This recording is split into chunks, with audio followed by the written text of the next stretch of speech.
In the past on this channel, I've often referred to myself as your gay aunt from the 80s, despite the fact that I was born in the 90s. But what if I could tell you that there was someone out there who actually was born in the 80s, who wants to be not our gay aunt from the 80s, but our new gay mommy? Well, I can tell you guys, as a former gay kid growing up, I could use a gay mommy out here in this world. And of course, who could be a better gay mommy for me than one of my favorite subjects to cover on this channel, who taught me more than I could ever want to know about business, MLM companies, and how juice cleanses give you nasty farts. Rachel Hollis. Yes, everybody, I'm making a Rachel Hollis video. It's been a very long time since I've done that. It's been requested of me a lot, and I'm like, she's just not really doing anything that I feel the need to review. Like, if she writes another book, sure. But then I was scrolling through Instagram, and I saw that she had this new podcast episode out called How to Parent LGBTQ Kids.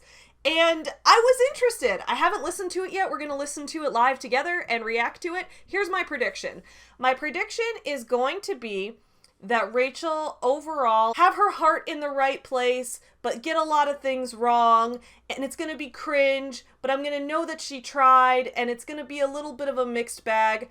Meanwhile, the comment section is going to be a mix of like fellow business gurus acting like she's Jesus just for doing the absolute minimum. Meanwhile, there's going to be like these hardcore evangelical Christians saying, oh, Rachel, you're not Christian anymore now that you support the gays. Let's squash this gross leftist gay agenda. And it's going to be a mixed bag of that. And so my thoughts are going to be all over the place. That's my guess. But you know what we do on this channel? We have nuanced discussions until the edible hits. So let's go. Hit you some nuts. There was lots of memes. Makes me wonder if I should take up lesbianism. Chicago. You guys asked for it. What's up, my fellow small business supporters? I'm Savvy, and welcome back to Savvy Writes Books, the channel where we talk about books and business. Often, Rachel Hollis has been a great intersection of the books and business world because she writes a lot of books that I review. She does a lot of business guru coaching. Lately, she's been doing some of the manifestation hippie shit. I don't like the manifestation stuff. It's not my thing. If it's your thing, good for you. Have fun. I'm not the manifestation police, but I am the woman-manifestation police. No, I'm not. That's not true. I just made that up. Business Guru Magnetic Poetry, link in description below. This video is going to be long, so let's make sure we have enough protein to get through it. I get lots of protein every day from today's sponsor. Today's video is sponsored by Magic Spoon, a high-protein cereal that I've been eating and loving for months now. 2022 has been a really busy year for me. As you may have noticed, I've increased the frequency of my YouTube uploads, plus I'm currently in the process of launching a new character for my small business, Forever Home Friends.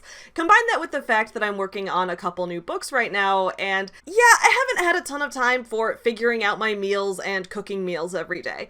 But for the past few months, I haven't really had to worry about breakfast. Magic Spoon cereal has basically become a staple each day, and it always makes me feel energized to tackle my workday ahead. Ever since I started eating Magic Spoon cereal in January, my favorite flavor has been the cinnamon one, although the fruity flavor is a close second, and I've been loving the maple waffle and cookies and cream flavors as well.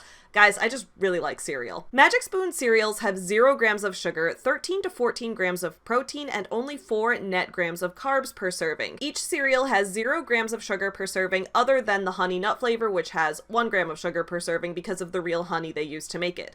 Each serving only has about 140 calories as well, and these cereals are keto-friendly, gluten-free, grain-free, soy-free, and low-carb. So click on my link below to get some Magic Spoon cereal. You can build your very own variety box and use my code SAVVY for $5 off. You can choose from some of the best-selling flavors, including cocoa, fruity, frosted, peanut butter, cookies and cream, maple waffle, blueberry muffin, and cinnamon roll.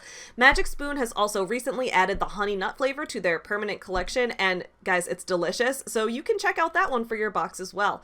And Magic Spoon is so confident in their product, it's backed with a 100% happiness guarantee. So if you don't like it for any reason, they'll refund you your money, no questions asked. So click the link below and use my code SAVVY for $5 off, or go to magicspoon.com/savvy to save $5 on your order today. And be sure to check out that new honey nut flavor if you're interested in that one, guys.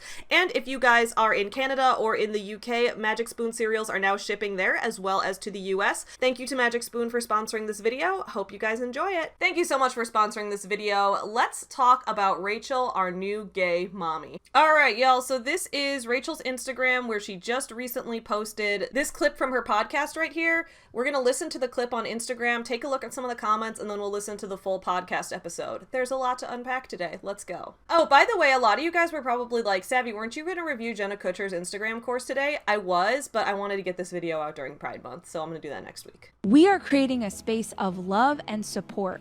We are so proud of this baby and who they are becoming. We are so proud of them. We have only... Okay, you're proud of whom? Which baby? Are you talking about one of your kids? I'm curious. I don't know if she's like being intentionally vague in this Instagram clip so that we'll go listen to the whole episode, which we will listen to the whole episode. It even says parenting LGBTQ kids.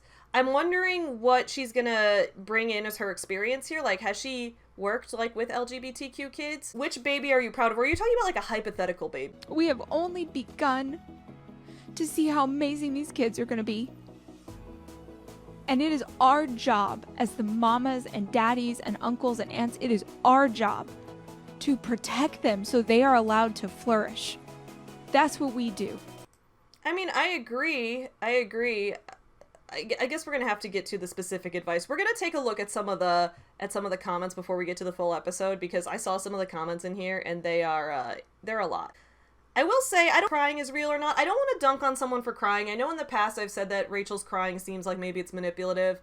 And I don't want to be too hard on her for that, because I'm a person who cries a lot and like I can't control it. It's a physical reaction that I can't control. So I understand it might be the same way for her. I don't know.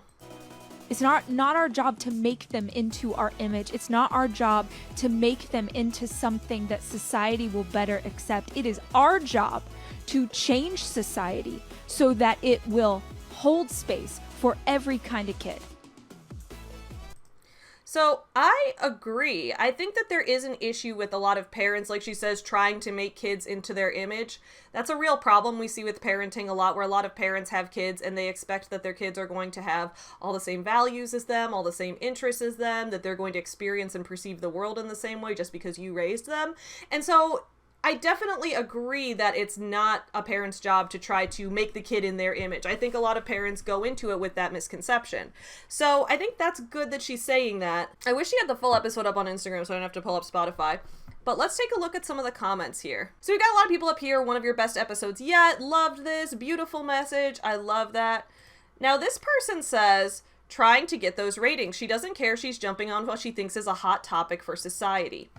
Whether or not I agree with that is going to depend on what the full episode says. I need to listen to the full episode, which we'll do next.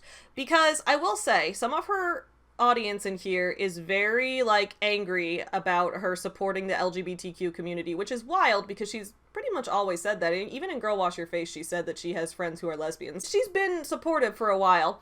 She's got the straight ally flag like we've got in our in our Sims house for your morning guru. Now there are some like gross ass homophobic comments in this. This person says, and how depraved they really are, Rachel. You're not creating a space of love, you're creating a space where you're causing children to stumble. Whoever you are, asshole in the comments, I can say that I would rather have Rachel's performative allyship above your explicit homophobia any day, because that's just my opinion as a gay. This person said, no, our job isn't to make them into our image, it's to teach them that they were made in the image of God. I mean, I'm not, but I think being a parent is about making your kid develop into the healthiest person they can be physically, mentally, and emotionally. It's a little hypocritical that Rachel and Dave have put their kids on social media so much, but it's like, I agree with the sentiment, you know? This person is an absolute idiot. This person says, wow, I'll officially unfollow you now. What a messed up message. We're all made perfectly in the image and likeness of God. Wait, okay, I'm confused on this comment. So if this comment says that God made us all perfectly, and God did make people gay, bi, trans, ace, all of that, then those people would be just fine because that's how God made them. So we're good. LGBT community, we need to support them. God supports us, right? Right? Or are you being an idiot and saying you think you understand what God says better than every other person understands what God says? You think you have a special relationship with God? I don't know. I also love that it's like, I'll officially unfollow you now. When you talked about someone cleaning your toilet, when you did the she cleans my toilets, what makes you think I want to be relatable thing, when you did that, when you plagiarized Maya Angelou, like all of that actually hurtful stuff you did, that was fine. But now that you're actually being nice to gay people, that's too far. That's too far, Rachel. Wow. There's some real assholes in these comments. And I will say, this is something that I've talked about before on this channel and that other people have also talked about in the comments, which is that Rachel seems to have this somewhat victim-blamey conservative audience, and people have wondered, you know, why is this? I think part of it is the fact that she used to be a Christian influencer way back in the day, but I think the other part of it is the same toxic positivity message that fuels a lot of boss babe hustle culture, this whole idea that you are your only obstacle, you are in complete control of your life. It makes it so that if you admit there's any systemic failures that are making it harder for people to advance than other people, then the whole boss babe pull yourself up by your bootstraps self-help narrative falls apart, which is why I think the self-help industry attracts a lot of more conservative leaning followers, because it is on that more individualist capitalist side of things. And I don't know why a lot of capitalist people are homophobic, but there just seems to be some kind of crossover. It could be living in red states or something. I'm not really sure. This person says, changing an identity won't make them happy in life. We find our identity in Christ. Rachel, I would recommend you do some research and how much this idea is hurting our kids in the next generation. Go watch What is a Woman by Matt Walsh. God has made all babies beautiful and in his image. Okay, first of all, people have asked when I'm going to review Matt Walsh's What is a Woman documentary. Eventually, when I can handle LGBTQ hate in my comments, which will probably be in a couple weeks. Matt Walsh has a book that goes with it. I'm going to review his book, What is a Woman, as well. As a woman, I will try to see if Matt Walsh correctly figured out what a woman is. Guys, what's really sucked this Pride Month is that the LGBTQ hate has been like really ramping up really hard. I really thought a year ago at this time, a year ago in June of 2021, I released my book 90s Kids, which had this whole message of the LGBTQ community acceptance tends to get better culturally over time. It has become more normalized and things are going to continue getting better. Then just over the past year, I felt like things just went so far backwards. There's just so many people trying to undo so much of the progress that we've made. It's really scary. It's really scary. I am kind of scared. I mean, I live in Chicago, and so I don't worry too much. The neighborhood I'm in is very LGBTQ friendly where I live, so I'm very fortunate. But I mean, I'm a not traditionally feminine presenting woman a lot of the time. I am openly part of the LGBTQ community. I worry sometimes. It is a little scary. Whoever you are here, you're saying changing an identity won't make them happy in life. I agree. So don't try to change their identity. If your kid tells you they're gay or they're trans or they're asexual or whatever they tell you, don't try to change it, because like you said, God made them the way they are. So God made them gay if that's what they are. God made them trans if that's what they are. I'm not even religious. I'm just trying to take God at his word over here. I had fun with this one. I actually left a comment on this one. Oh, here we go. I'm going to reply to this person again. The person says, okay, but seriously, someone explain to me how a single human being, them is plural. This is getting beyond ridiculous. So I said, how is a single person you? You is plural. Call me thou or get the fuck out. This is getting beyond ridiculous.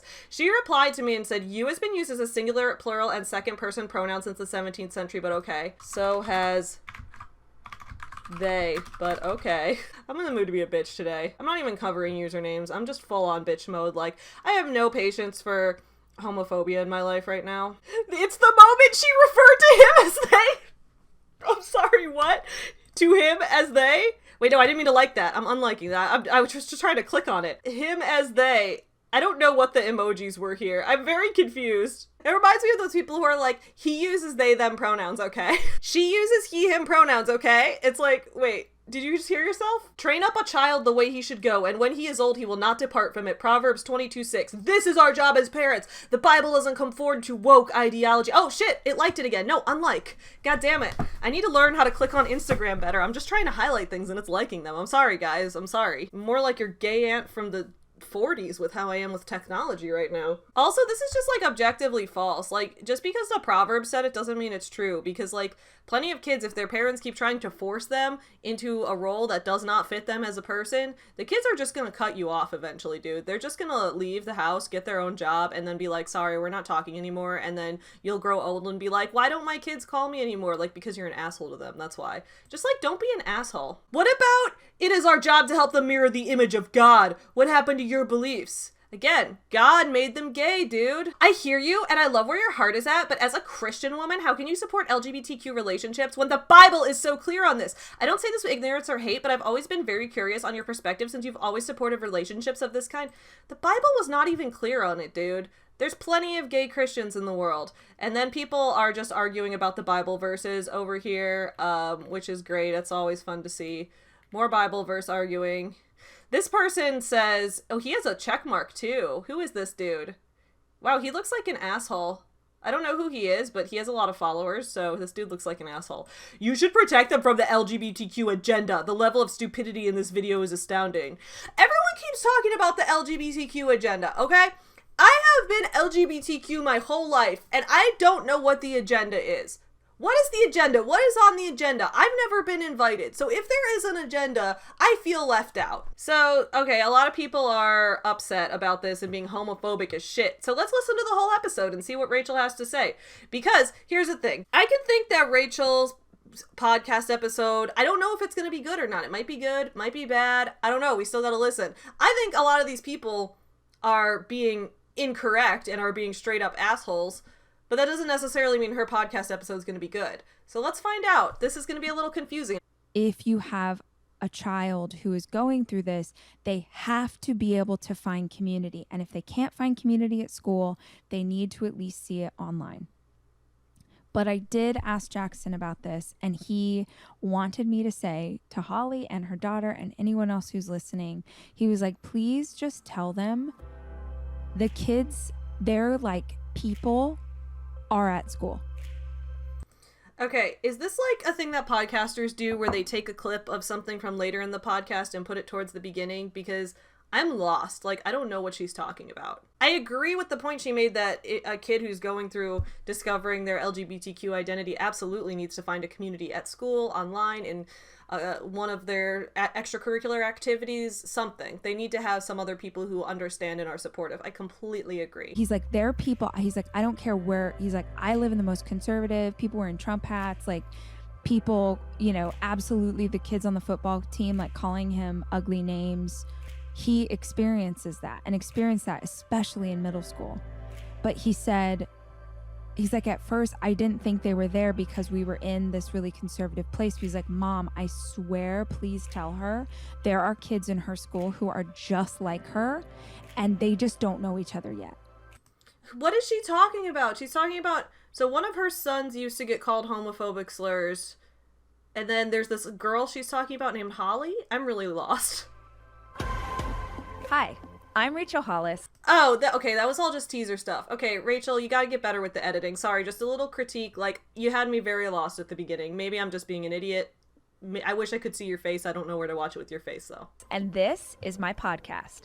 I spend so many hours of every single week reading and listening to podcasts and watching YouTube videos and trying to find out as much as I can about the world around me.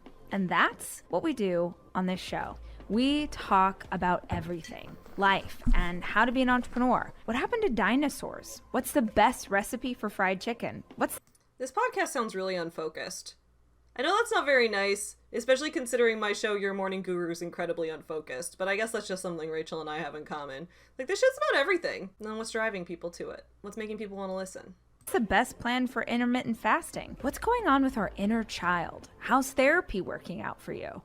Okay, now we're getting to the unqualified mental health and dieting advice. Not a fan. Whatever it is my guests are into, I want to unpack it so that we can all understand. These are conversations. This is information for the curious. This is the Rachel Hollis Podcast. I like the song. Hi, guys. Welcome to another episode of the Rachel Hollis Podcast. I am just going to let you know I am filming this and taping this while I'm in Hawaii, and there are gardeners outside the window. I waited as long as I could to record, hoping that they would be finished. But if you hear some gardening in the background, just know that that's what's going on. I know it affects the sound quality. Does she talk really slow or do I talk really fast? But just to be totally honest with you, I really want to go to a yoga class right after this. And so if I wait any longer, I'm not going to be able to go to yoga. So I'm just going to go with, I'm going to choose my emotional well-being over getting possibly some kind of wonky sound if they start the leaf blower again. But, you know. Since she's off topic, I'm going to get off topic too. Here's an update on how my watching Polish cartoons has been going. Lately, I've been watching Kajtuś po polsku, Kajtuś I jego siostra Róża. That's Caillou. Caillou in Polish is way better than Caillou in English, because Caillou in English is, well, I guess the original Caillou was in French, right? Because he's from Quebec. Dude, Caillou is so whiny and annoying, but when you put him in Polish, you watch this, like, little bald Slavic boy being like, Mama, dlaczego, mama? Okay, sorry, I was getting off topic, too. That and Świnka Peppa. I love watching Świnka Peppa. You know what? It's okay, guys. This is real life. And I'm really excited about this topic, and I wanted to have the conversation while it was fresh in my head and fresh in my heart before I take any time away from it, because it's really good and it's really important. I have a podcast hotline where people from all over the world call in and ask questions and ask for clarification and say like, hey, sister, do you have any advice on this? And I got a request into the hotline this morning that really touched my heart and is a conversation I've wanted to have for a really long time, and it feels like the right time is now.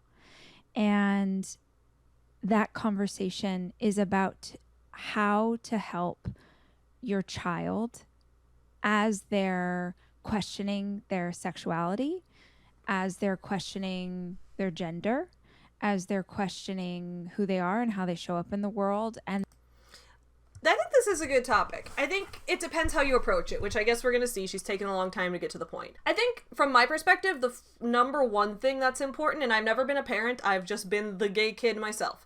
The number one thing that's important from my experience is to make sure that your kid is aware that you're not going to judge them. I don't know how much I want to talk about my experience here. My mom is wonderful. As you guys know, I love my mom. I love my dad. I have a fantastic relationship with my parents. And the fact that they are LGBTQ accepting is a big part of what feeds into that. I think if I had parents who weren't LGBTQ accepting, it would be a lot harder, because that is a big part of who I am, right? I know that I didn't come out till I was 24, and part of the reason that I didn't ever talk about questioning it when I was in high school was I was afraid my mom wouldn't let me have sleepovers anymore.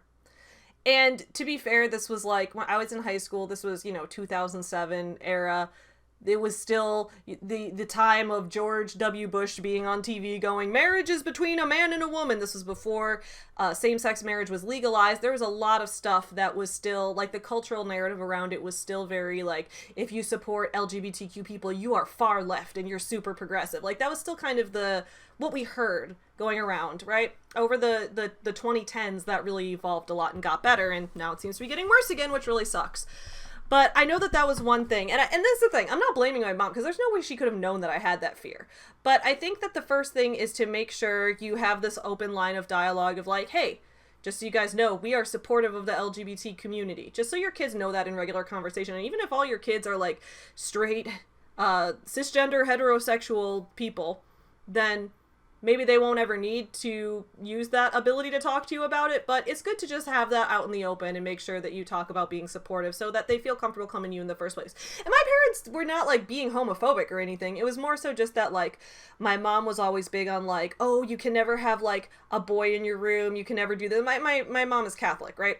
So there would be things like that. And I would be like, okay, so if my mom knew I was interested in girls, maybe she wouldn't let me, like, hang out with my female friends in my room anymore or anything like that, so I got very scared. So I don't know how to go about preventing that, because, like, my mom didn't do anything wrong, but, like, that's just one thing, is to, like, take the initiative. That's what I would say. But again, I'm not a parent.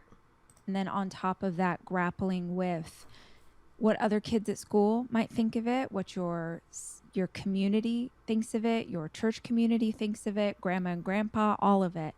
I think it's a really relevant topic that a lot of parents struggle with, and it's something that I personally have walked through. I have asked my son's permission to be able to have this conversation today, and he is so comfortable and confident with himself, and he didn't even question. He's a really cool kid, but he said, absolutely.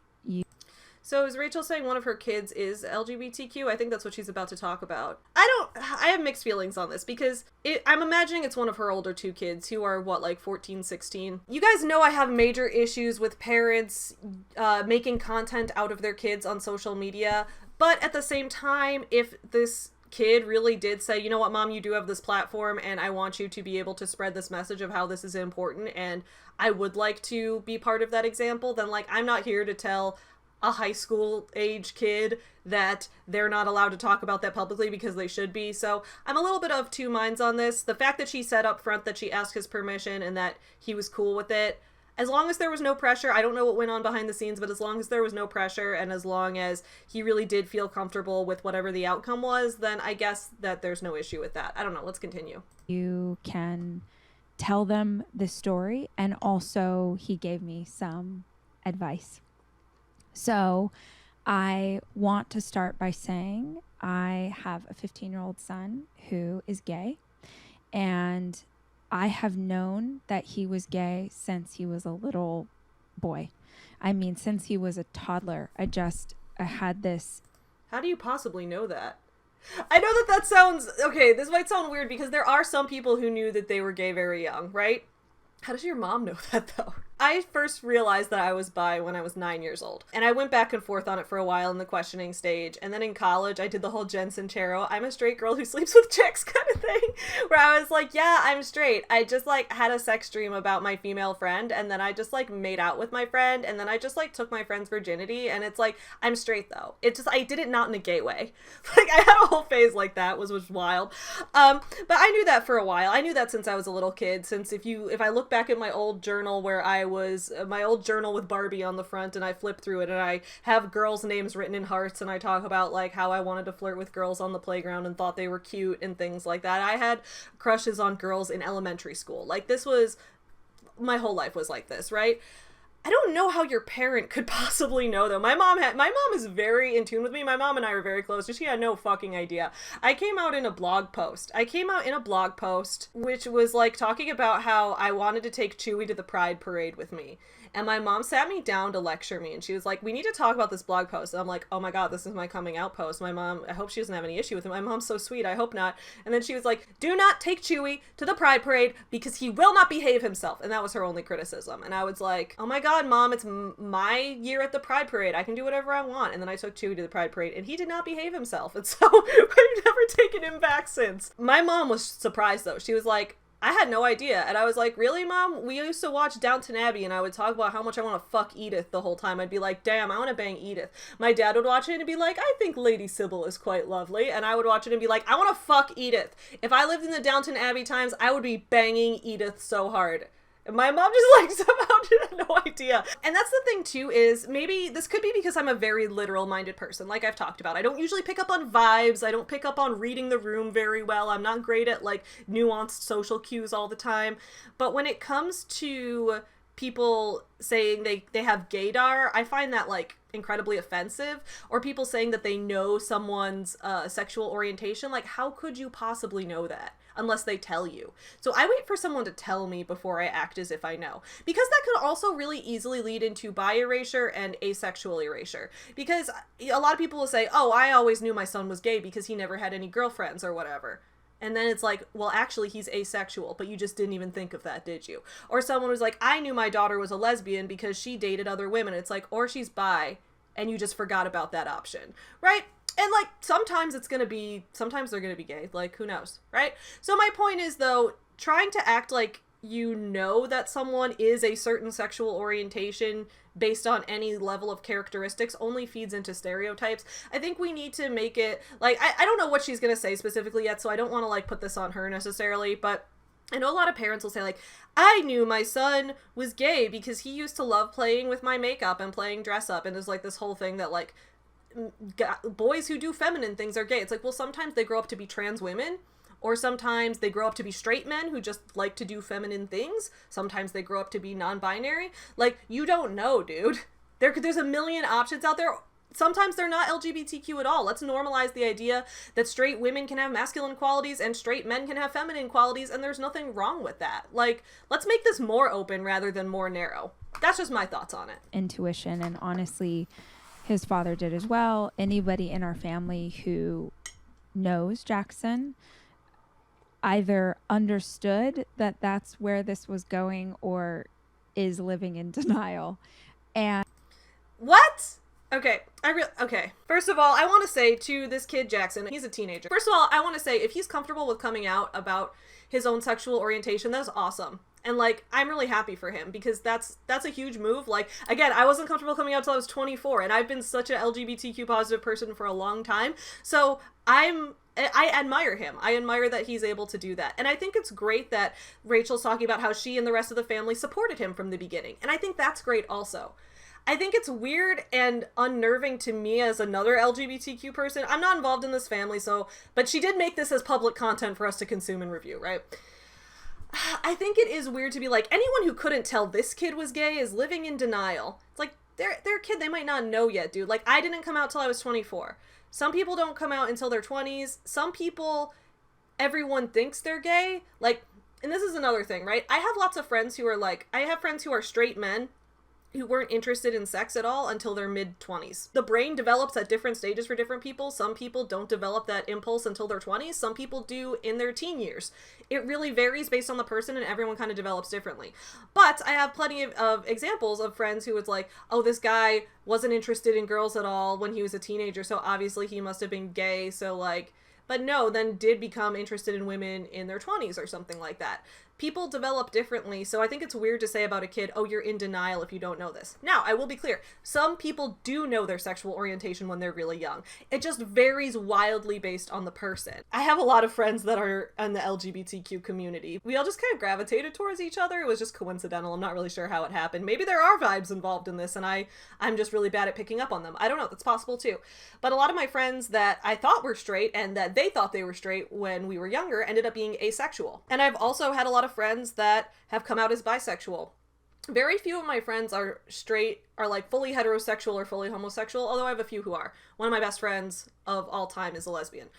So anyway, I have friends across the whole LGBTQ spectrum, but to be like, if you didn't know this, you were in denial. Based on what? Based on stereotypes? Like, that kind of rubs me the wrong way, but again, I wasn't there, so I feel bad judging someone's interpersonal family dynamic. But it's just a narrative that I don't like seeing in the public sphere. It does kind of bother me when I see it out there in the public sphere. And honestly, I suppose that he could have grown up and sort of been a just very feminine energy straight man, but that is not the case. Or he could have been bisexual. Rachel, are you doing bi erasure to me right now in my Pride Month? Are you doing bi erasure to me in my Pride Month? Or he could have been ace, or he could have been trans, or he could have been literally anything. Anyone can grow up to be literally anything. What is feminine energy? Is this some Jordan Peterson feminine chaotic masculine order shit? What is feminine energy? I thought femininity and masculinity varied based on cultural connotations of the era. Is there some kind of like abstract energy that I can't pick up on because my brain is just too literal and I'm too neurodivergent for this shit? I don't know. He is himself and he is attracted to boys. And so that's the conversation I want to have today is what does that feel like as a parent? How do you walk through it? All of those things. And it started with this voice message that I got from a mama named Holly. And I want to play that for you now. Hi, Rachel. My name is Holly, and I've been listening to your podcast for maybe about 6 months now, and I really love them. My question for you basically is my concern for my family right now is that we are struggling with our teenagers in school. We have one going into 8th grade and one going into his junior year. More specifically, my soon-to-be 8th grader is struggling with her sexual identity, and we have her in counseling, and we try our best to support her at home. But I guess my question for you then would be is, do you have any suggestions or helpful tips that can help us support her better just as she's going through this and really struggling with her own identity, with kids at school, bullying, basically all of the above. So if you have any insight or advice, that would be greatly appreciated. Thanks. I want to start, if that's okay, by telling you guys sort of our journey as a family. Okay, yeah, I'm interested in hearing that. This is interesting. This reminds me of, like, you guys remember the sitcom Frasier? This reminds me of, like, those sitcom days, or, like, the days of, like, when people would call into a radio show to ask advice. Do people do that with podcasts still now? That's interesting, because I don't know. I just think that, like, why are you asking, like, a podcast host or a radio host for advice on this kind of thing? Why would she ask Rachel this if Rachel hadn't, like, outed her son? Like, how did she even know Rachel had had experience with this? I don't know. This is all very confusing to me. I think that, like, if you're going through this, maybe you should try to, if you have health insurance and your health insurance covers it, see a therapist instead. Or there are lots of, like, LGBTQ resources online. But maybe Rachel's advice is going to be good. So far, it's been a little bit of a mixed bag as far as I can tell. What that looks like for us. And then I want to dive a little deeper into Holly and her question. Like I said, I have known that Jackson was gay since he was little. I honestly never really thought we'd have like a coming out moment. I honestly just thought one day he'd come home with like a boyfriend and he'd be like, this is Paul. And I'd be like, awesome. But we did. We had a really beautiful moment. And he told me later he like officially came out because he wanted to have his own moment of. I'm still confused on how you knew. Like, again, she was right. So like, I guess maybe it's like maybe it's because maybe it's because I've never been a parent, and maybe there is some weird intuition that some parents have with their kids where they just like can read their mind or something. Is that a thing? Can parents read their kids' minds? I don't think that's true. I've heard that can happen with twins.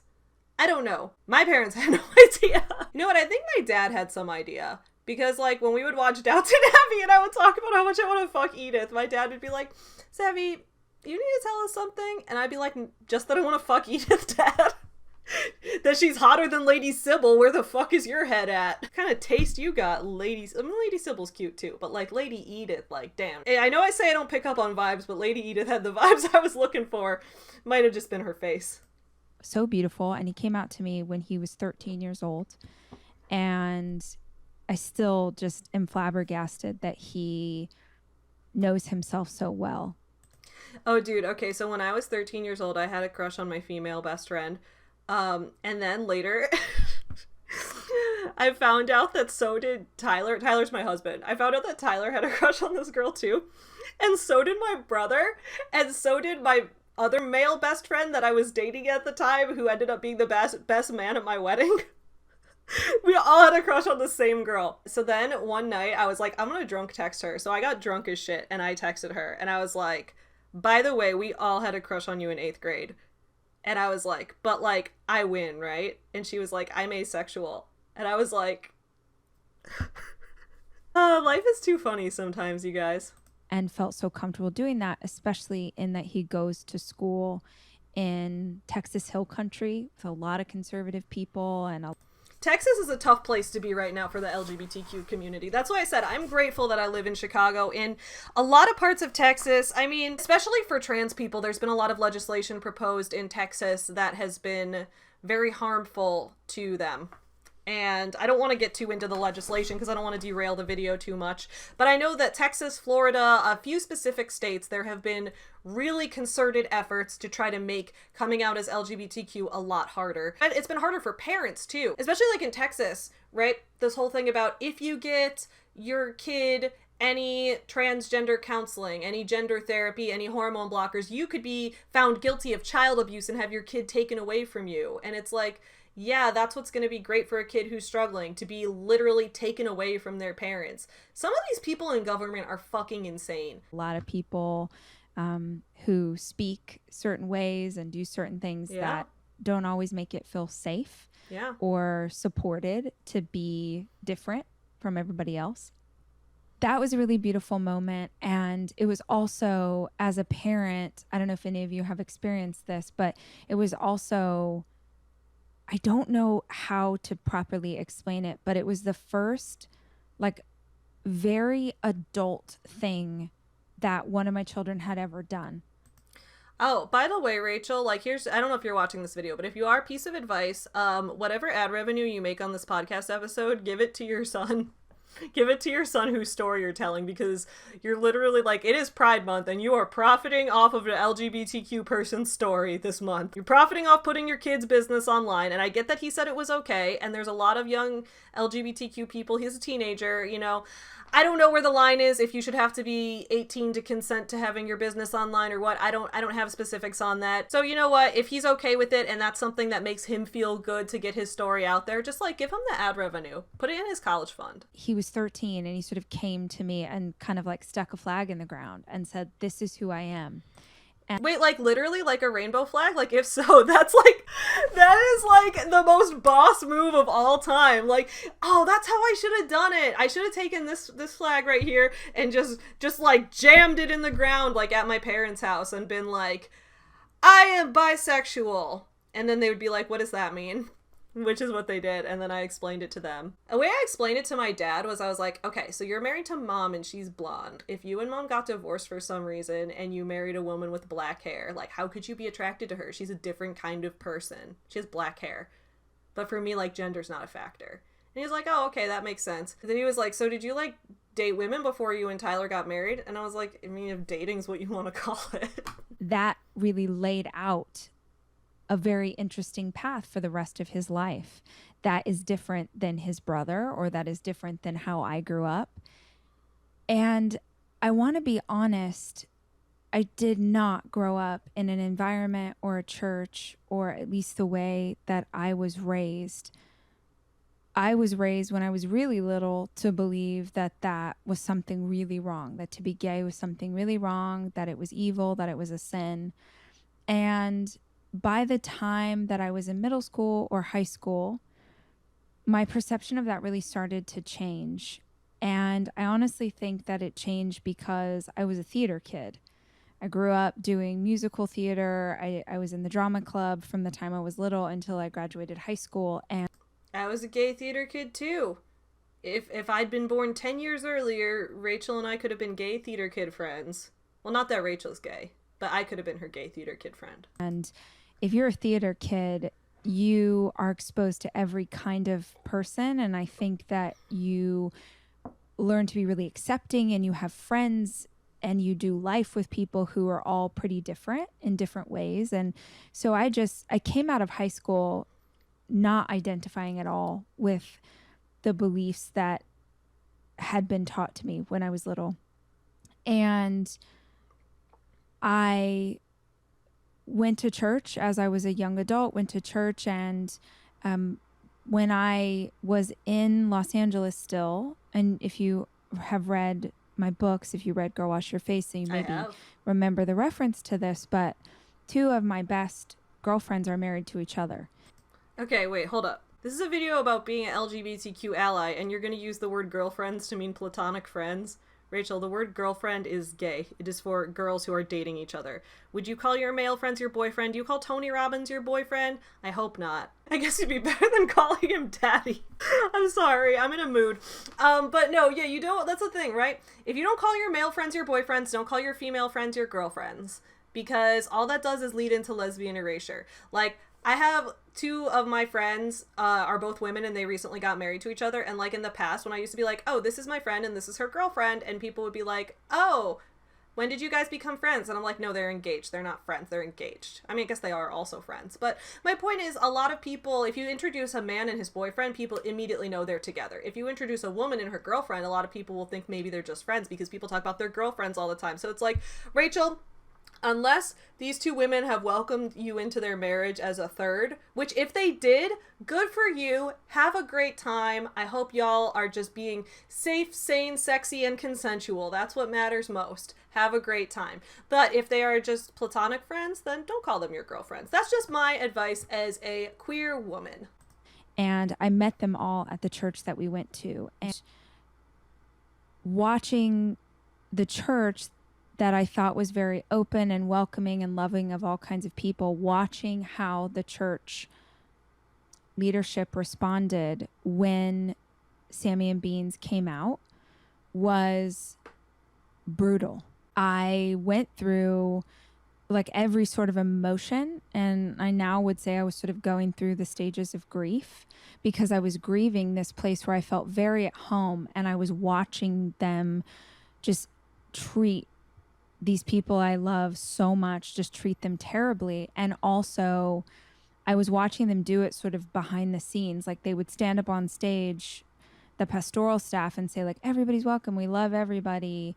And then behind the scenes were doing and saying really gross, ugly things. And I was grappling with my girlfriends walking through this process, but Okay, the way you're saying this again, you're like, I was grappling with my girlfriends, like, my church was homophobic. Like, if anyone were listening to this and didn't know the context, they would think that you were a queer woman, which maybe you are, I don't know, that's up to you. The way she's talking about this is like, you know, these are my girlfriends, making it sound like you're part of the queer relationship.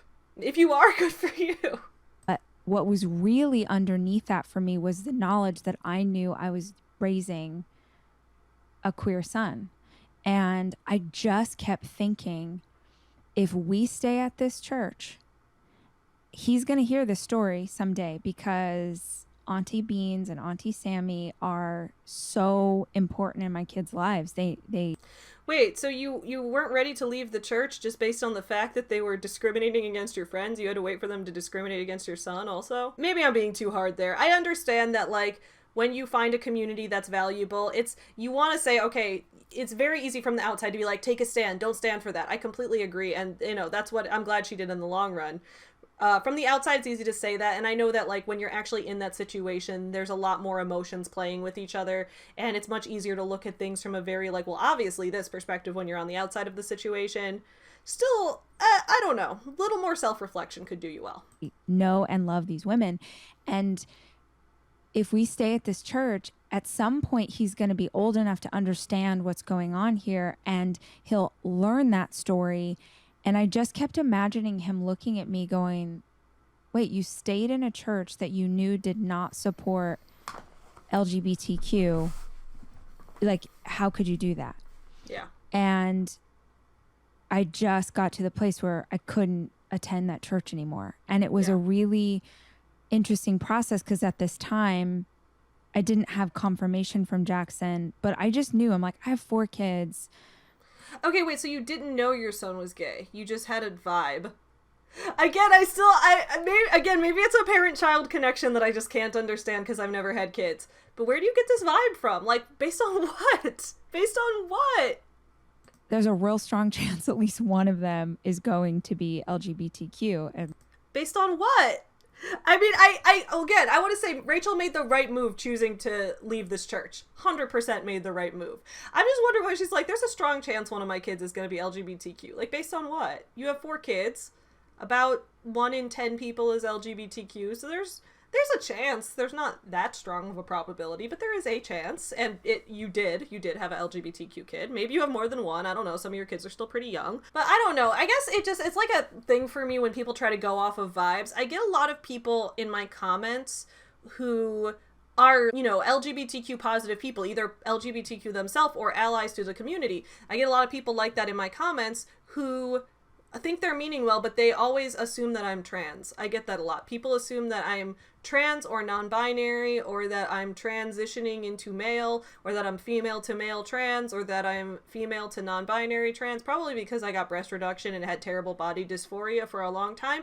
But I'm not. I'm a cisgender woman. But I get a lot of people in my comments who think that I'm trans. And I guess that's based on vibes, based on, I don't know, the vibes and the energy I give off or whatever. So a lot of times your vibes can be wrong. I just want to throw that out there.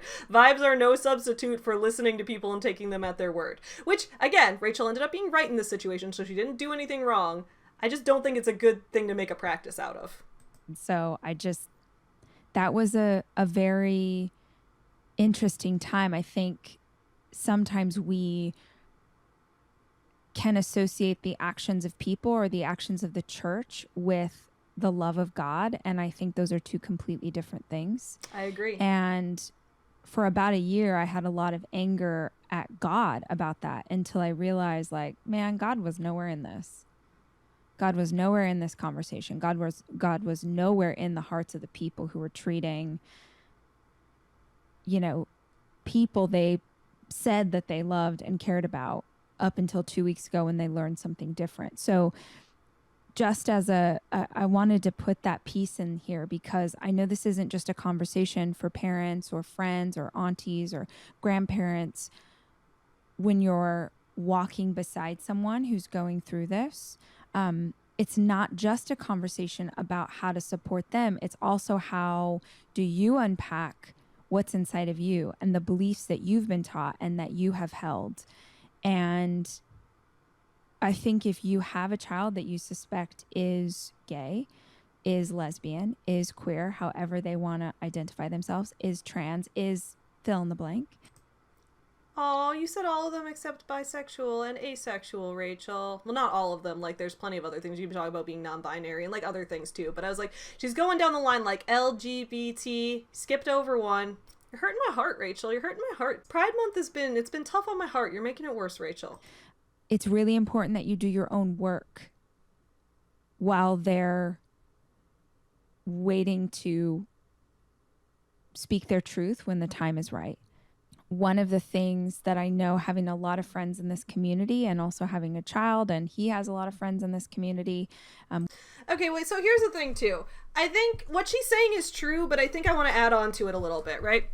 I think it's important. She's saying if you suspect that one of your children is LGBTQ, right, then it's important to start doing the work to make that comfortable environment. I think even if you don't suspect it. So for example, my parents ended up having 2 LGBTQ plus kids. They have me, and my brother is asexual. He came out as asexual recently. He, most of his life, you know, everyone, including him, thought he was straight because he was always interested in girls, but never in a sexual way. So he ended up coming out as asexual pretty recently, actually. And my parents had no idea because they saw, and then, you know, I am married to a man and they didn't know I'd been doing stuff with women in the past, right? So my parents did not know either that I was bisexual. They thought they had 2 straight kids. They had 2 kids who were part of the LGBTQ plus community, actually. So a lot of times you don't know. So it's important to create that environment even if you have no suspicion whatsoever. One of the things I want to caution you against is this idea of, oh, we love you no matter what. It's a pretty common thing for parents, and you know, here. We do our best, but it's very common to have a child say that they're gay and then have the parent say, oh man, I love you no matter what. If she's going where I think she's going with this, I actually agree with this point a lot. The idea that a lot of parents will say, I love you no matter what, which makes it sound like the no matter what makes it sound like what they just told you was a negative thing. It like almost implies that a little bit, because it's like if you said like, Mom, Dad, this thing in my life, like if you said, Mom, Dad, I just got into medical school, they wouldn't go, okay, we love you no matter what. Like they wouldn't say that because they would recognize that as a good thing. You said, Mom, Dad, I just got my dream job. Okay, we love you no matter what. Like they wouldn't say that. So if you say, I'm gay, and they say, we love you no matter what, it makes it sound like you being gay was a negative thing that they're just kind of accepting and dealing with, rather than fully recognizing as a part of you that you're proud of, rather than just putting up with. You know what I'm saying? I think that's maybe where she's going with this, and if so, I agree. And certainly that's a lot better than the many, many, many children who will experience coming out to parents who will be awful. Yeah, that is true. Who true. will shun them. Yeah, it's better than a lot of these assholes in her comments section. Jeez. Who will be hateful, because that exists in massive quantity still today. But I just want to add that little thought in about this idea of I love you no matter what. It's really popular in the Christian church to say hate the sin, not the sinner, which is yes, I've heard that before. So I'm not religious at all, but I've heard this whole thing, hate the sin, not the sinner. And I hear this a lot with like people who talk about the Mormon community and things like that, where they'll say, oh, we don't hate gay people. We just hate the concept of same gender relationships. We just hate the concept of whatever. We don't hate the people. It's not their fault that they're like that, but it's still showing that they think that that's negative. In reality, it's not really being accepting of letting people do whatever they want with their own life and truly believing that those people are doing what makes them the happiest. To me, it kind of comes down to just trusting that other people know themselves better than you know them. So if someone out there is like, I don't support same-gender relationships. It's like, well, why not? You're basically saying, I know better for you than you who's lived your whole life as you knows for you. And that's insulting, right? That's insulting to other people to be that way. So anyway, this is to say, I agree with Rachel. She's actually handling this topic a lot better than I expected, and I'm not going to snark if she's doing a decent job. Like, I'm not a bitch. Sometimes I'm a bitch. It's just gross. Like, oh, if you're saying I love you no matter what you're implying is that there's some part of you that I have a hard time loving, but I'll love you anyway. She's right. And when we're loving anybody, it should be for everything they are. Agreed. Not just the parts of them that make sense to you. Correct. So that's one piece, right? That's maybe some of you, you're like, I don't have any religious weirdness or anything in my background about this. So maybe what is in your process right now is just how to help best support the child. Like, yeah, and I think that's fair. I think that, like, even if you're not a homophobic person, just, like, making it clear, like, there's a difference between being neutral and being, like, taking an active role. So if you're a parent and you want to take an active role, again, this is not any, I'm not giving parenting advice as I am not a parent. I'm giving advice from the perspective of having been the gay kid, right? In this case, is like more about making it clear up front that they know that those kind of things are accepted. Even not saying to your kid, like, in case you're gay, that's all right. Like, not like that, but more so just making it a normalized part of conversation. The same way that growing up, if you think that, like, doing well on a test, that's a good thing to do. Being whoever you are and dating whoever you want, or dating no one if you don't want to, that's a good thing, and that's all fine too. Just, like, having that be a normalized part of how your family operates. I think that that's what's most important. You know, Holly's asking, she's saying, how do I best support my daughter in this process? And there's a few things that I thought as a parent, and then I also asked Jackson if he had any advice for Holly and her daughter. Dude, you better be giving Jackson the ad revenue. That's all I'm saying. You're making money off of a LGBTQ person's journey. You better be giving him the money for this episode. I hope at the end she says, by the way, I'm giving Jackson all the money for this episode. Pay the gays! And the first thing that I wanted to say is, you know, I point out a lot the words that we use. I think words have power. I think words color and shape our life. I think the words that we use become our reality. And yeah. I noticed a couple of things you said in that voice message that I just wanted to call out. So you said the word struggle at least 5 times. You said this is what our family's struggling with. She's really struggling. We're struggling. Yeah, that's interesting. I guess it depends what they're talking about with this. Like, is she struggling with being bullied? Because being bullied is going to be a struggle. Or do they mean they're, like, struggling with accepting her as whether she's bi or ace or a lesbian or whatever she is? I don't know. Interesting. And it may very well feel like that process to you. But if it feels like a struggle, if it feels like a problem on any level to you, if this feels like there's something wrong in the situation, your daughter is going to pick up on that. I think this is a good point too. I'm actually glad she brought up this point as well, because I have a personal experience with this that I can share. And again, I want to make it very clear that I think my parents were awesome. I think they did the best they could, and I love them and have a fantastic relationship with them. But I think there's an impulse that parents have, because you want to protect your kids and you want them to have the best life possible. You don't want them to get bullied. So there are times where you think like, oh, I should steer my child in this direction because that'll make it better for them in the long run. So one example for it was like, I've always been not the most traditionally feminine person. There have been periods of my life where I've had like long hair and worn more feminine looking clothes. There have been periods of my life where I've done that, but if we take the vast life overall, I've never been the most feminine presenting person. So when I was going through puberty and it was time to start shaving my legs and my armpits, I did not want to shave any part of my body because it didn't feel right to me. And it's not because of gender necessarily. It's also because, as I've talked about before, like, it's a sensory thing too. I don't like the smooth hairless surface. It's always bothered me. But, you know, my parents were worried that maybe I would get bullied if I was a girl with hairy legs. And I did get bullied. I did have a lot of people tell me that they thought it looked gross. And I would do the facts and logic thing on them and be like, okay, but like, how is it different than a man not doing it? They'd be like, it's unsanitary. And I was like, okay, is it unsanitary when this man doesn't do it? And they're like, no, it's different because men have different hormones. And I would be like, you don't know shit about science. Just shut up. You're an idiot. Right? So like, that would be what would happen. But my parents would also encourage me, like, you should probably just shave your legs and things like that. And over time, like, they were trying to protect me from getting bullied, but when I was an adult, I basically told them, like, you guys, I know your heart was in the right place and you wanted to protect me from getting bullied, but from the fact that you were putting pressure on me to do what the bullies wanted, you were kind of bullying me too.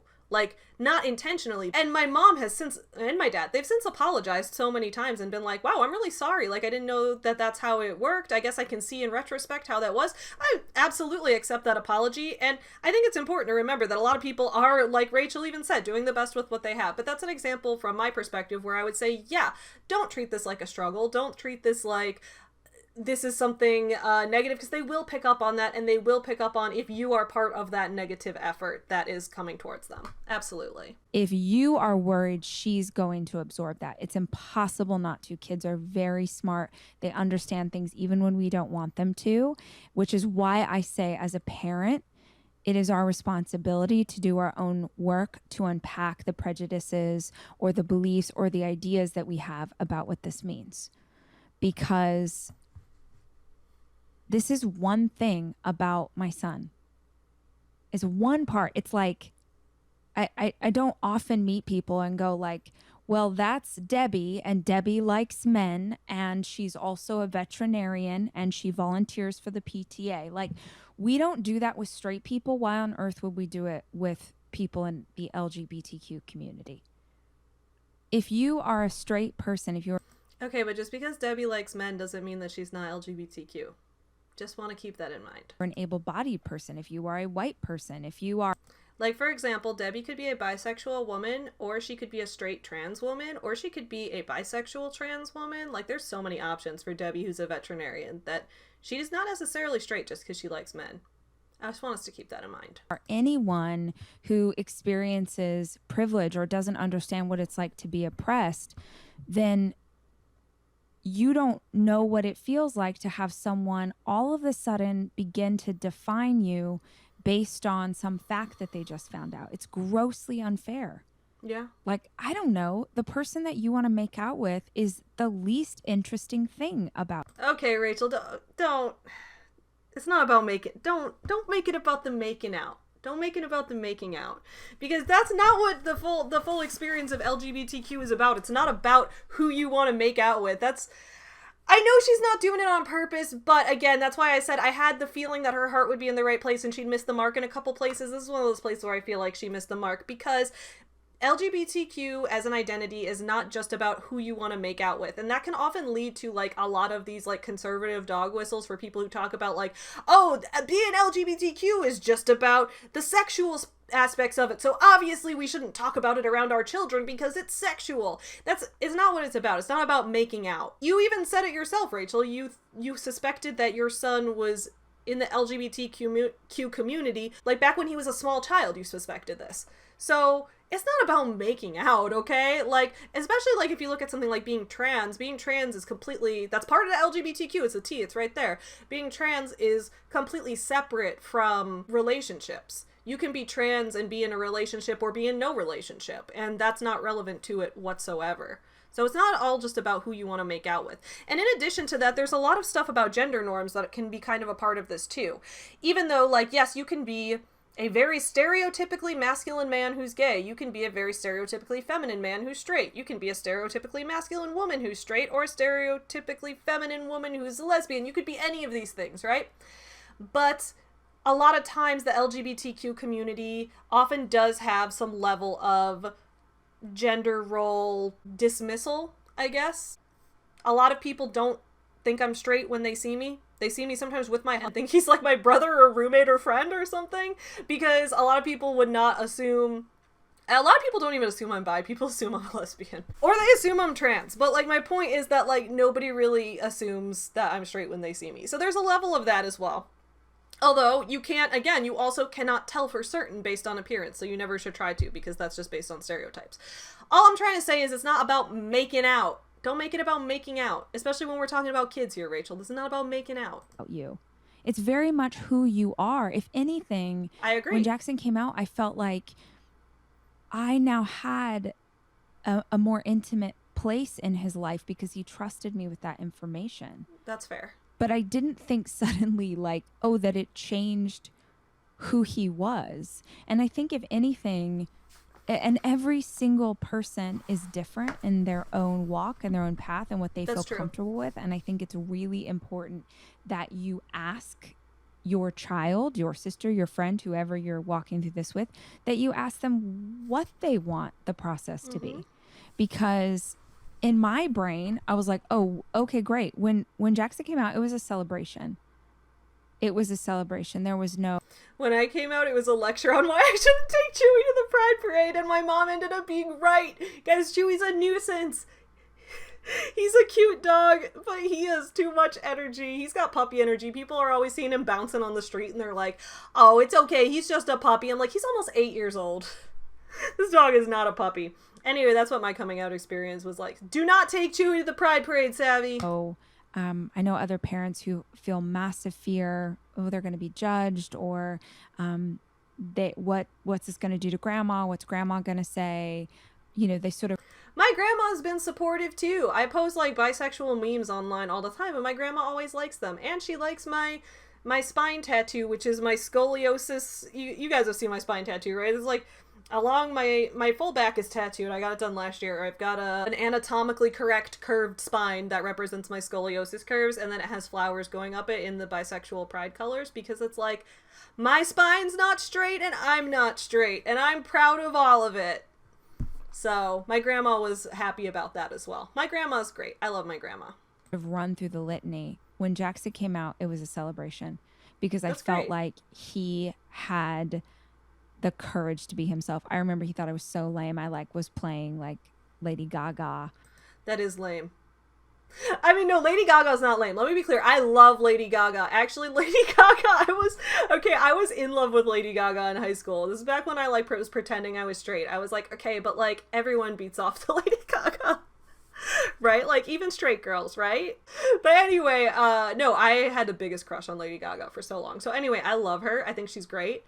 Lady Gaga is part of the LGBT community too, and I love her for that. But if you're like playing Lady Gaga and your kid is like, Mom, this is cringe, like maybe you're making a big deal out of it that he didn't want. Maybe you're making him a little uncomfortable in that case.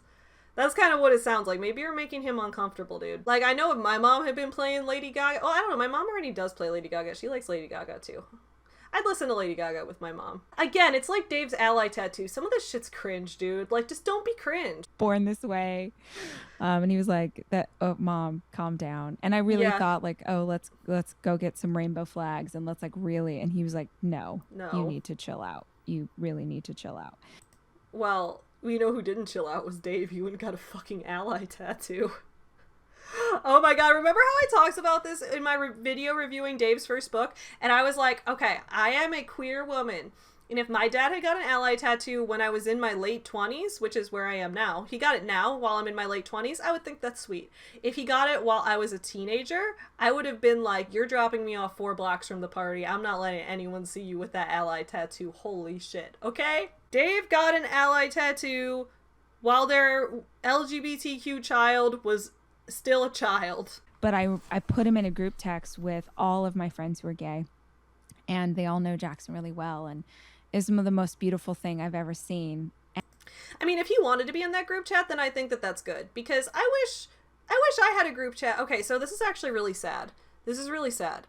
My mom used to have a lot of gay friends, but this is really sad. I'm sorry, you guys. They all died of AIDS. That actually happened. My mom was an event planner. That was her main career in the 80s and 90s, which is why my mom and I have worked together on doing so many events with my own business and things like that. She's fantastic at it. She planned my whole wedding, but she was a professional event planner for a long time.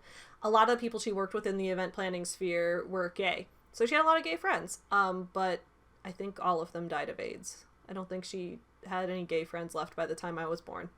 No, that's not true. She had a few gay friends when I was born, but not when I was like old enough to know any of them. Now I wish my parents had a group chat of gay friends that I could have talked to. But I completely agree. It's important for kids to have LGBTQ role models in their lives. And he started bawling. And I hope he's okay with me saying that. I'll make sure he's okay with me telling you guys that he cried, because he just was like, they were so joyful. They were so excited for him. They were so supportive. They were so incredible. And what I think was amazing about that is that what they were celebrating was him saving himself 20 years or 40 or 15. Like all of them to a person said, oh my God, if I had had the courage to admit this, to be truthful with myself, to be truthful with others at 13 years old, how different my life would be now. I agree. I'm actually kind of jealous too. I admire a lot of younger people today, that I think that they do have this courage to come out when they're younger. And when I was a teenager, I didn't think I had any gay friends. I thought I was doomed to this life of just constantly falling in love with straight girls. None of the girls I ever fell in love with were straight. Just nobody came out back then, right? I say back then, I was only in high school like 12 years ago. So the world's been changing a lot. Sometimes it's getting worse, like it has been over the past year. But I think things will probably get better again soon, or at least I hope so. I completely agree that it's really cool to be able to have that confidence in yourself so young. And I am very jealous that he did, because I wish I had come out sooner too. Maybe I would have had a girlfriend when I was younger. I don't know. That is definitely an important piece, I think, in doing the very best you can for your child as they walk through this process, is, do you have anyone in your life who is a representation of what they are? It is so vital for human beings to see themselves, to look out into the world and see themselves. I think agree. that played a huge part in his comfort level, is because he had grown up with people who were gay. And it wasn't like, this is our gay friend Joe. It was just, this is Joe, this is Uncle Joe, this is Auntie Sammy, this is, like, he just knew these people. They were always part of his life. I think this is a good point she's making. I hope she will call out here specifically some of the people, because there's a lot of, Ron DeSantis in Florida, a lot of people who are making this whole don't say gay thing, where they're like, no, kids shouldn't be exposed to LGBTQ adults because it'll indoctrinate them into being gay. And they're like, if we normalize being queer, it's going to make kids want to be queer, which is like, I grew up looking at straight people all my life, and I didn't end up straight. Everybody grew up looking at, like, it doesn't work that way. There's no evidence that it's ever worked that way. So I'm hoping she calls out, because there's so many people that'll take this as a point and be like, see, your lesbian friends turned your son gay. They put chemicals in the water. But I hope she calls that line of thinking out. Because I think a lot of what she's saying so far, there's a few criticisms I definitely have for this, but I think a lot of it's true. And it wasn't weird. If someone is different than us in some way, in some noticeable way, we don't make that special or unique. We want that to just be so normal for our family that every kind of person is here in this environment and everybody is accepted for who they are.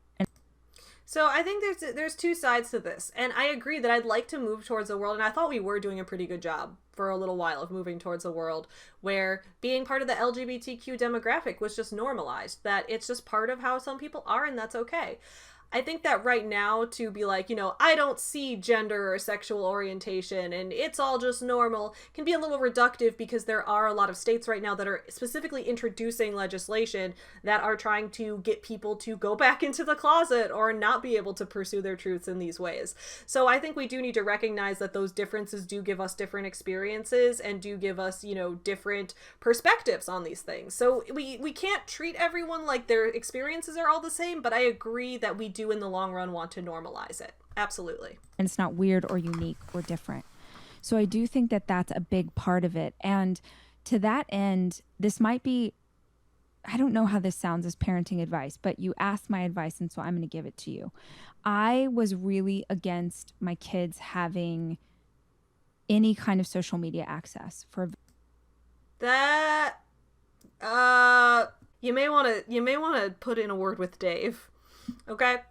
One of the criticisms that I've had about Rachel and Dave for a while is that they put their kids on social media too much. I think she's talking about how she's against them having any kind of social media. Girl, then why were you putting them on your social media and using them for content so much? That's absolutely unacceptable. And I will say, Dave does this a lot worse than Rachel does. Dave uses, especially his youngest kids, for content. That whole tea time with Noah thing, I had big issues with that. I had big issues with the way that he and Heidi would manipulate Ford on camera with the Ford for Thought thing. My friend Kia from Kia's World did a video about that. I can link it below. But my point is, I have massive issues with the ways that they portrayed their kids online and used them for content. So this whole thing where it's like, we were against our kids having social media. Like, no, you weren't. You clearly, or maybe you didn't make them their own accounts, but like, They were all over your social media, that's for sure. I even did this, in a video, I talked about this like a year-ish ago, maybe a little more than a year ago. I did a video where I talked about, it was in a video where I was reacting to a few of Rachel's lives, and in one of them, she showed a picture of her son, who I assume is the one she's talking about here, who is LGBTQ. She showed a picture of him and then was like crying on camera, like, if you want to come out as gay or trans or whatever, and you need someone in your life, I want to be that mother for you. And I was like, this seems like you're implying that your son is LGBTQ, and he was. It was true, but it was like, that kind of seems like you're outing him, because I don't have any reason to believe that he consented to this. It seems like you're using him for content, and I was really mad at that. I thought that was terrible allyship. And now in this episode, it seems like he did consent to it and does want to share his story. And so that's where I'm a little torn, because part of me is like, do I know for sure that he wasn't pressured to share his story when he has been part of his mom's content for a long time? But then there's the other part of me that's like, well, if this kid who's a teenager, he's in his late teens, he's old enough to know if he wants to speak out, because we celebrate gay high schoolers and trans high schoolers, LGBTQ high schoolers in general speaking out about these issues, and we don't want to say you're too young to speak out about this, because encouraging activism in young adults is a wonderful thing to do. So I don't want to, if he really did want to get his story out there, I don't want to discourage him. It's just that I have no way to know for sure, so I'm just going to be skeptical. Very long time. And I very early on allowed the older boys to have TikTok. And as weird as it sounds, especially if you live in a place where people are not accepting or supportive of LGBTQ, I really, really believe if your child is old enough and mature enough, I think that TikTok is one of the most powerful tools that our children have access to. So I have mixed feelings on this. First of all, I do have issues with a lot of social media platforms and how the algorithms for especially something like TikTok, but also things like Facebook, Instagram, Twitter, all of the social media platforms specifically have algorithms that are designed to play off of the way that dopamine hits work in our brains. They're designed to create and play on addictive behaviors that get us addicted to using the app so that we'll use them more and see more of their ad content. I also agree with Rachel, though, that it is important for kids to have access to a community online where they can meet other LGBTQ kids and adults and be able to talk with other people who share those same experiences, because you don't want to feel isolated and you don't want to feel alone. I'm not a parent, so I don't know what the right solution is.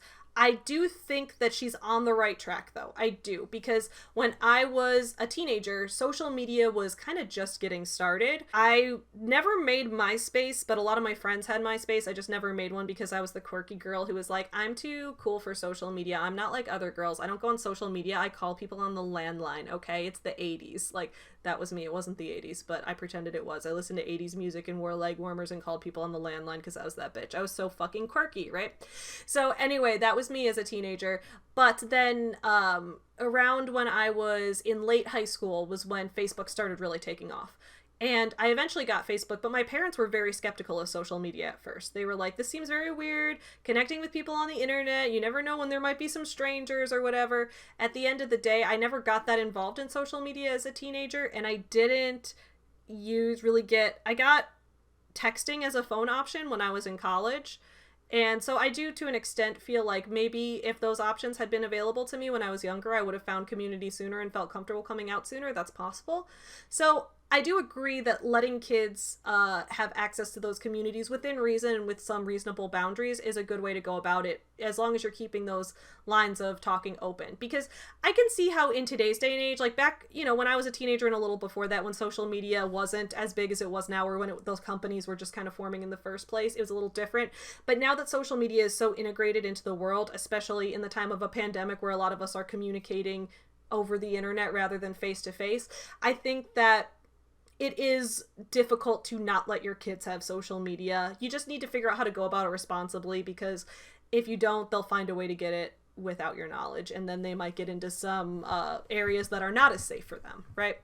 So I do think she's on the right track with that. And normalize who they are.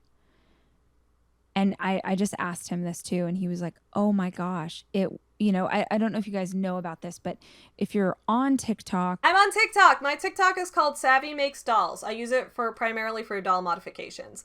I originally wanted to join like the bisexual TikTok communities, but everyone is way too hot. Dude, like all the women, all the men, everybody on bisexual TikTok is like peak hotness. Or that's probably just the algorithms are like promoting people to me that I would find hot. And I'm just like, damn, how do I get hot as you? So now I post my thirst traps on Instagram where people actually appreciate them. Send you people that are similar to what you're interested in. So when I was on TikTok more, I would get so many stuff for like spirituality, yoga, like tarot cards. Like I get all of that kind of like, it just was what I would grab it. I'd be like, oh, that's interesting, or manifesting, or I want to know more. So I would get a ton of Nope. Oh, I hate manifesting. Rachel, get out of the manifesting game. Rachel like constantly is in a place where I'm like, ooh, you're onto something good. I can almost respect you. And then she does something stupid. This is what happens every time. Stuff like that. Jackson gets a ton of stuff with teenagers who are gay. That's what he sees. And it's not teenagers who are gay making out with each other. I mean, maybe. But it's more them just being normal teenagers. Surfing, going to the movies, living their lives, doing things. But he knows and holds awareness that these are... Dude, that's the thing. Okay, if I had grown up in an era when we had gay memes, this would be a different... I don't think I would be a different person because I am a gay meme. But like, dude, gay memes are where it's at. This kid got to grow up with gay memes. Good for him. People like him who are just living normal lives, and he... She's making it sound deeper than it is. It's memes. It's just memes. Wasn't seeing that in Texas Hill Country. Yeah. So it was very powerful. It also helped him, and I think helps a lot of kids and maybe a lot of adults to go, oh, that's what it is. That's what I'm doing. That's what it looks like. Oh, that's what it means when this happens, right? So whether that's YouTube or I think TikTok's really powerful because it's not about the production and it's quick little bites. And maybe, I don't know if you're a parent and that feels weird, maybe you watch it together. But I do think that... I think having your parents on social media as well can be helpful depending the level of involvement. So like this is my advice again, if you are a parent and you want to be involved with your kid on social media, you gotta have like a balance. You guys, follow each other on social media, but don't like micromanage, don't comment on everything they post or they're gonna try to block you or something. You know what I mean? I don't think there's anything wrong with looking at social media together. I have some qualms about TikTok. Again, I have a TikTok for doll modification stuff because it doesn't really fit in with my YouTube content. TikTok, I think, is one of the worst offenders in terms of getting our brains addicted to the dopamine hits. So I am a little concerned with TikTok. However, I think her point about finding a community online is absolutely true. And if TikTok is where you found that community and that made your experience of coming out and being who you are easier, good for you. Good for you. If you have a child who is going through this, they have to be able to find community. And if they can't find community at school, they need to at least see it online. I agree. But I did ask Jackson about this, and he wanted me to say to Holly and her daughter and anyone else who's listening, he was like, please just tell them the kids, they're like people are at school. He's like, they're people. He's like, I don't care where. He's like, I live in the most conservative, people wearing Trump hats, like people, absolutely the kids on the football team, like calling him ugly names. He experiences that and experienced that, especially in middle school. But he said, he's like, at first, I didn't think they were there because we were in this really conservative place. He's like, Mom, I swear, please tell her there are kids in her school who are just like her and they just don't know each other yet. That's true. That is true. Again, like I said, back when I was in middle school and high school, I thought I was just doomed to falling in love with straight girls. None of the girls I was into were ever straight. I just missed my chance with everyone. With everyone. Cue existential dread. But I think there's some truth to that. In college, I ended up finding a lot of friends. So my best friend starting at the beginning of college was a lesbian. And she was kind of the gay one in our group of friends. And then like over the next 4 years, slowly all of us came out. And it was like, it turns out we were all the gay one. You were just out first. Isn't that wild how that turns out? It's really funny. His one of his best friends, who we adore. Actually, Jackson has like the greatest friends ever. But one of his dearest friends that we all love, and I'm like obsessed with this girl. I'm not kidding. If I was this kind of teenage girl, I don't even know who I'd be today. But he said, Oh, is she like me? I'm just wondering. I hope she's like me. I hope she's going to describe me right now. only met her 7 months ago. I didn't know she existed. She's like my best friend on the planet. She sounds And he was like, you just have to believe that they're there, because if you don't believe that they're there, you're not going to find them. I believe this girl is who I was as a teenager, except she probably doesn't have the 2007 bangs that cover your entire left eye. And I think encouraging your daughter, encouraging your child, honestly, to do things or join, theater is a big one, but to join groups and organizations where you're going to have a wider selection of different kinds of people. You want to be in groups that are accepting, even if it's not a group that has other kids who are gay. That's interesting. I know she brought up theater. She said that a lot of kids on the football team bullied him, which is awful, but like that wouldn't, what if he was passionate about football? Like I gather that he's not from this, but like what if he was? Like, sorry, what if he were? Forgetting my subjunctive mood over here. English teacher Savvy is not on today. But what if he were? Like, in that case, it would be almost like he couldn't participate in that just because we're like all the straight guys bully him or whatever. Shouldn't it be more about like trying to make those institutions friendlier? But I think there's probably a mix of those things. I completely agree with encouraging your kids to get involved in activities at school. It's wonderful for their development, their education, their college, their future. Completely agree. Or other kids who are lesbians, or other kids who identify as queer or trans. But Again, why Rachel? We've got, you said gay, you said lesbian, you said queer, and you said trans. Why did you just leave this one out again? Why'd you leave it out? Is this a shot at me directly? Should I be taking this personally? Want to be in organizations where they're very accepting, because when you are accepted and when you learn to accept yourself, you give that to others. So what your daughter needs is to be around other people who have learned to love and accept themselves. Because if she's questioning and she's confused, and you said she's in counseling, and even if you are encountering kids at school who are bullying or teasing, you need to be filled with enoughness of yourself, that you are Did you say enough enoughness? and worthy and beautiful and special as you are. I say weird shit all the time. It's okay. Because if you don't have people who are hyping you up in that way, and you do have people who are trying to say something negative to you, that it's gonna make you feel so alone, and you're not alone. I just want to say this real quick, whether this is for a mama or maybe you want to play this later for the person who needs to hear it. You are not alone. You're not. There are other kids who are just like you, who are going to be your posse, your squad, your team, your people. They are out there. At least she didn't say tribe that time, dude. You are not alone. The fact that you have the courage to be yourself when millions and millions of people will live their entire lives without experiencing the freedom that you are going to experience because you have the courage to be yourself. That is a beautiful thing. And unfortunately in life, if we want to experience freedom, there's going to be some chains that we have to break first, right? I don't know if I like that visual here. Seems a little bit appropriative.